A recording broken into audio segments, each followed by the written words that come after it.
بجلی کی پیداواری صلاحیت 42,000 میگا واٹ، 2,300 ارب روپے کی کیپیسٹی چارجز، غیر مسابقتی غیر ملکی ایندھن اور صارفین سے 150 ارب روپے سے زائد سالانہ اور بلنگ کی باعث ملک بھر کی عوام مشکلات سے دوچار ہیں۔ ماضی میں بجلی کی سرکاری پیداواری کمپنیاں، آئی پی پیز، تقسیم کار کمپنیوں، transmission and distribution network میں عدم توجہ، ناہموار معاہدے، ڈالر کی قدر میں اضافہ، اڈہاکزم، سیاسی مداخلت اور اقربا پروری کے باعث بجلی کی قیمت فروخت گھریلو، کمرشل اور صنعتی صارفین کے لیے ناقابل برداشت ہو چکی ہے۔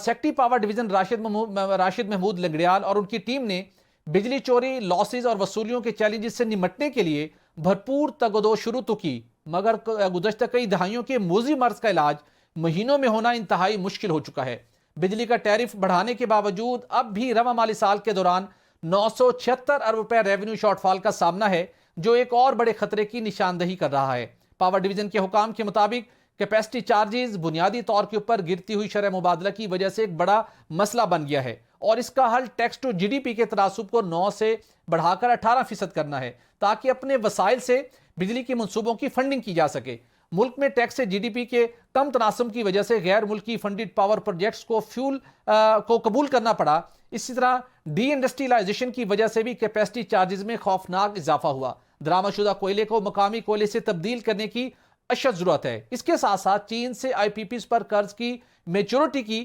جو دوبارہ پروفائلنگ ہے، اس کے لیے درخواست کی گئی ہے، تاکہ اس درخواست کے ذریعے اس مسئلے کو حل کیا جا سکے۔ اس کے ساتھ ساتھ غیر ملکی فنڈ سے چلنے والے منصوبوں پر ایسے وقت میں دستخط کیے گئے تھے جب ملک میں شدید لوڈ شیڈنگ کا سامنا تھا۔ اب حکومت بجلی کی لاگت کو کم کرنے کے لیے مقامی کوئلے کے استعمال کے لیے ایک دوستانہ حل تلاش کرنے کی کوشش کر رہی ہے۔ اسپیشل اکنامک زون کا وار فوٹنگ پر قیام، پاور سیکٹر میں میرٹ، شفافیت، کرپٹ عناصر کے خلاف سخت کارروائی، بجلی چوری پر کنٹرول اور ایڈوانس میٹرنگ سسٹم بجلی کی پیداواری لاگت میں مسلسل کو روکنے میں معاون ثابت ہو سکتا ہے۔ اس کے ساتھ ساتھ ناظرین، ملکی معیشت کو بہتر بنانے کے لیے مختلف اقدامات کیے جا رہے ہیں، جس کے اندر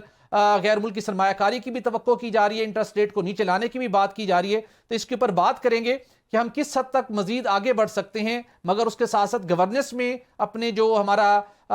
جو گورننس کا سسٹم ہے، جو انفراسٹرکچر کا سسٹم ہے، اس کے اندر بنیادی ڈھانچے میں ہمیں کن تبدیلیوں کی ضرورت ہے، اس کے اوپر بات کریں گے۔